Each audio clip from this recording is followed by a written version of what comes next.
what happens when we have a dispute? When, like, you and I have Yeah. a dispute? Who wins? You. I never win. We'll just jump back into what the video is about instead of our marriage counseling. Yeah. Save that for another day. So we are going to talk about disputing, errors, anything that you come across on your credit report that you want to fight. We'll talk about how you can do that and a couple options that you have for it. Oh, I yawned at the beginning. It's going to be a real doozy. It's time for Q&A with the Credit Game. So if you're going through your credit report and you find an error, do you know what you're supposed to do? Call you. You just call me all the time. Yeah, I find lots of errors on my credit report. So that's one option, but the first option is you could just wait it out. Okay. So it stays on there for 6 to 7 years, depending on which credit report you're looking at and which province you live in. But option number 2. Well, just going back to that. Yep. If you're going to wait it out, like, is it really necessary? Like, wait, let me just think this through. Sorry. Like, are there some errors on your report that are not that important? That you could just wait it out and it's not going to really do anything? That's a great question. So, like, employment generally doesn't affect your credit at all, and most likely won't affect any kind of application that you're doing because they verify your income anyways. Some of the stuff, like one of the big ones that we get all the time is my account is closed, but it shows open on the credit report. There's zero balances, or as long as there's zero balances, then it's okay just to keep it open. And so, like, a name error is okay? Like, you could just wait that out? Or is that something you should just get changed? Yeah, it's something where there's a plethora of different possibilities. So that's something where you can reach out to us if you're wanting to know if it's even worth disputing. If it's an account or if it's your personal information, like your first name, last name, or SIN number, or current address, then that's important. Or account details, but feel free to send that info over and we can confirm it for you, because it also depends on what type of financing and your situation. So option number 2 is you can just dispute it yourself. So that you can go directly to Equifax and TransUnion. I have the links in the show notes in the more info section, and you can jump through those hurdles yourself if you want to. So if there's an error on one report, does it automatically get removed off the other one? So good question. You would assume, or you would hope, they're very separate. Right. If you have an error on Equifax, it doesn't mean you'll have an error on TransUnion, but you do need to check both Equifax and TransUnion just in case, because it could be on there. And some banks use Equifax, some use TransUnion, and so any errors is a good trigger for you to be checking both reports. Okay. Yeah. And then if there are errors on both reports, you have to submit the disputes to both companies. To get that taken care of. And option number 3, if you are in a rush, you don't want the headache, or you've tried, and that's where my team and we can help out. So that's where you can call me. That's a nice shameless plug on your podcast. Yeah, if you need help, then feel free to reach out. The website is in the show notes, but you can also just creditgame.net. GAME, not gain. So creditgame.net. And actually, credit gain would have been a good one. Like, you're gaining your credit back. Well, now she tells me. Well, you were so obsessed with game. Remember when you invented the credit game? No, it's called Credit Ball. Oh, Credit Ball. Yes. Oh, you're so intense. Oh, wow. And we'll be that intense with your credit.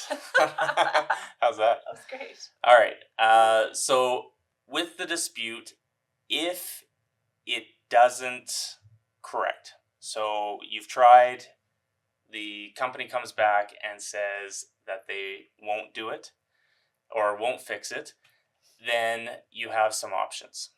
So in a perfect world, the bank would you could go to the bank and fix it. But that is not something that generally works out too well for you. You can definitely try, but most tellers have no clue what you're talking about. And even if they want to help, they don't know how to. So Yeah. something to keep in mind. Mm-hmm. Have you ever heard of the Ombudsman? Yes, I have. Well, I don't know. Oh, no, I Maybe, haven't. yeah. I thought you just made this up. Sorry. No. I thought it was another one of your... made up credit words. Yes. No. Okay. It's so the Ombudsman is essentially just an agency that's in charge of like disputes and complaints. As far as the Ombudsman, it is there if you are dealing with a bank. So if you had an issue or an error with the bank and it wasn't fixed with the dispute with Equifax and TransUnion, then you can go to that bank's ombudsman and go through their processes. I literally... Oh, ombudsman? Yeah. Like a budsman. Ombudsman. Oh, that's interesting. Learn something new. Anyways. Oh, actually, they do resolve complaints with the federal government organization. That's what... I have the links to all the ombudsmen for each bank. If you have an issue and you want to get a hold of them, then you can definitely go to that link. Okay. Have you ever had an issue with a collection agency? Yes, I have actually. She loves telling this. There's one that's been calling me like for years, but they're not asking for me. They're calling for Right. somebody else. And then I've tried blocking their number, and somehow it still gets through. Or they just get a new one. They called me today. Yeah. So with collection agencies, there's lots of rules and regulations that they are supposed to follow, but a lot of times they don't. And if there's errors on there, then that's something that you can file complaint with Consumer Affairs. And each province has their own Consumer Affairs, and I have the link to all their contact information in a nice, beautiful PDF for your viewing pleasure. So if you complain, then what actually happens? Like, is it going to be fixed? Maybe. Okay. A lot of times with the so the ombudsman is generally pretty good.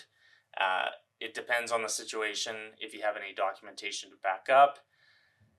On the Consumer Affairs, it's more of just something where you can tattle on the company. Might make you feel better getting it out there. But as far as fixing it, you might get it corrected. They might pursue it, but they generally, they don't have much teeth. So the problem, or I still suggest that you submit the complaint, because if you get enough complaints, then they start doing it. But it's kind of like a Google review. It's like, yeah, it's on there, people will see it, but will that really affect? Maybe not. Okay. But if you get enough of them, then it brings up a lot more warning flags, and maybe they'll get their hand slapped. Who knows? Okay. If you have done all of that and it's still not resolved, or you're not happy with what's on your report, you can submit a consumer statement. Consumer statement is your 2 cents. So this is where you can add a small or a short statement on there, and it's on your report for 6 years. I don't generally suggest this because there's some negatives that can go along with putting your own 2 cents on the report. Most of the time, the lenders don't see it anyways. So I have links in the show more, show notes, that kind of stuff, that goes through how to do it, and also if you really should. Okay.